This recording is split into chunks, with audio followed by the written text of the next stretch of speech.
ముఖ్యంగా ఏ ఎండాకాలంలో అయితే హైదరాబాద్ ప్రజలకు తాగునీటి ఇబ్బంది ఉండకూడదు అనుకున్నామో, ఏ ఉద్దేశంతోనైతే వేగంగా పూర్తి చేయాలనుకున్నామో ఆ ఉద్దేశమే వీళ్ళు మర్చిపోయారు. ఆనాడు మా ప్రభుత్వం ఉన్నప్పుడు వేగంగా చేసినాం, వీళ్ళు లేటుగా మేల్కొన్నారు. మొన్న ఒక 2-3 నెలల కింద మేల్కొని హైదరాబాద్లో మన తాగునీటి కోసం బాగా గోసైంది. ఎండాకాలంలో ట్యాంకర్లు వచ్చినాయి, మళ్ళీ ట్యాంకర్లు బుక్ చేసుకోమని స్వయంగా ముఖ్యమంత్రి గారు 2000 రూపాయలకే ట్యాంకర్ అందిస్తామని బంపర్ ఆఫర్ ఇవ్వడం, ఇవన్నీ చూసిన తర్వాత బాగా విమర్శలు వచ్చినాయి ప్రభుత్వం మీద.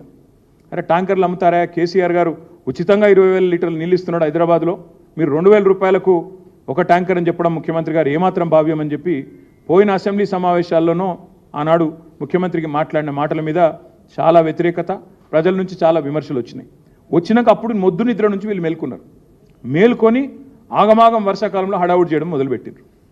పెట్టి అందులో భాగంగానే లాస్ట్ 2-3 మంత్స్లో ఇక జలమండలి అధికారుల మీద ఒత్తిడి తెచ్చి దన్న కట్టండి, మీరు ఫాస్ట్గా కట్టండి, సరే ఇన్ని రోజులు దున్నపోతులాగా నిద్రపోయినాం కానీ ఇప్పుడన్నా ఫాస్ట్ కట్టండి అని ఒత్తిడి తెస్తే ఆగమాగం ఈరోజు ఎట్లా చేసినారంటే వీళ్ళ తప్పిదం వల్ల. నేను నిన్న రాత్రి ఒక జలమండలి ఉన్నతాధికారితో కూడా చాలా వివరంగా మాట్లాడినా, అడిగిన ఏం జరిగింది. తర్వాత కొంతమంది రిటైర్డ్ అధికారులతో నేను మాట్లాడిన ఫోన్ చేసి ఏం జరిగింది, ఈ ప్రమాదం ఎందుకు జరిగింది అని. నేను ఇంకొక మాట అడుగుతా ఉన్నా. ఈ ప్రమాదం జరిగిన రోజు ఆగస్టు 2 ఉదయం శాసనసభ సమావేశాలు జరుగుతూ ఉన్నాయి. శాసనసభ సమావేశాలు జరుగుతున్నప్పుడు ఏ విపత్తు సంభవించినా, ఏ ఇబ్బంది తలెత్తినా, ఏ ప్రమాదం జరిగినా వెంటనే శాసనసభ సమావేశాల్లోనే సభ్యులందరికీ తెలియజేసే విధంగా, రాష్ట్ర ప్రజలందరికీ తెలియజేసే విధంగా ప్రభుత్వం ప్రకటన ఇవ్వాల్సి ఉంటుంది. అది ప్రభుత్వం బాధ్యత, సాంప్రదాయం. ఏ విపత్తు అయినా, ఏ మంచి వార్త అయినా. ఎట్లయితే మన ఎస్సీ కేటగరైజేషన్ మీద ఒక సుప్రీంకోర్టు తీర్పు రాగానే వచ్చి దనదన స్వీట్లు పంచుకొని కొద్దిగా హడావుడి చేసినరో, అదే పద్ధతిలో మంచి వార్త వస్తే శాసనసభలోనే ప్రకటించాలా.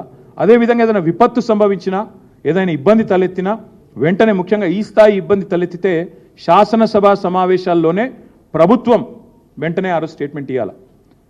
ఈ ఇన్సిడెంట్ అయింది 2 ఆగస్టు ఉదయం.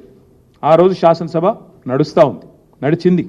అప్రాప్రియేషన్ బిల్ అయిపోయింది, ఇంకా గవర్నమెంట్ బిజినెస్ ఏదో నడుస్తూ ఉంది. నేను అడుగుతా ఉన్నా ఈ ప్రభుత్వాన్ని, ఆ రోజు ఈ విపత్తు సంభవించిన విషయం మీకు తెలియదా, లేదా తెలిసి దాచినరా? శాసనసభ సమావేశాలు జరుగుతున్నాయి కాబట్టి గవర్నమెంట్ బద్నాం అవుతుందని కావాలని తొక్కిపెట్టినరా? లేదా అసలు మీకు తెలియని కూడా తెలియదా? ఖబర్ కూడా లేదా? ఖబర్ కూడా లేదు అనుకుంటే అంతకంటే సిగ్గుచేయడం కోట్లేదు.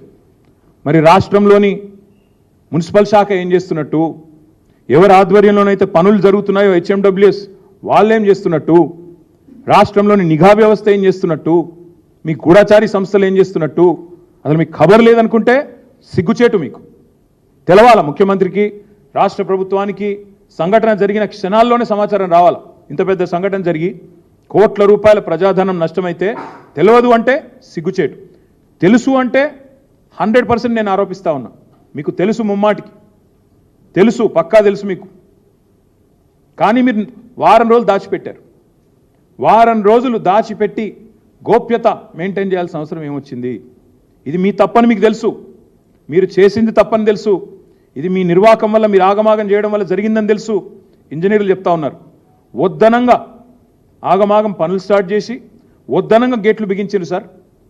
ఫుల్ ఫ్లో వస్తుంది, వరద వస్తుంది అని చెబితే వినకుండా ఇవాళ తొందరగా పూర్తి చేయాలని చెప్పి మాకు ఆదేశాలు పైనుండి వచ్చినాయి.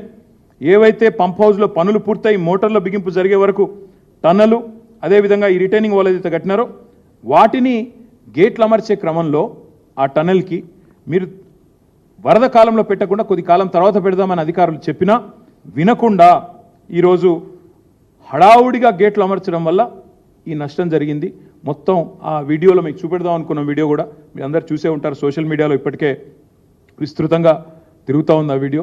తప్పకుండా నేను మిమ్మల్ని, ప్రభుత్వాన్ని అడిగేది, ఇంజనీర్ల పర్యవేక్షణ లేకుండా, పురపాలక శాఖ అజమాయిషీ లేకుండా ఈ రకమైన ప్రమాదం ఏదైతే జరిగిందో, అదృష్టవశాత్తు కూలీలు షిఫ్టులు మారే టైంకి ప్రమాదం జరిగింది.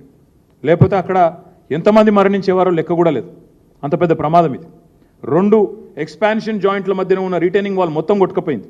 అందుకే నేననేది, మా పార్టీ అనేది, ఈరోజు మంచి జరిగితే మా ఖాతాలో వేసుకోవాలా, చెడు జరిగితే మాత్రం వాళ్ళ ఖాతాలో వేయాలనే చిల్లర ప్రయత్నం ఏదైతే ఈ ప్రభుత్వం చేస్తుందో ఇది పూర్తి స్థాయిలో ఈ ప్రభుత్వం యొక్క వైఫల్యం.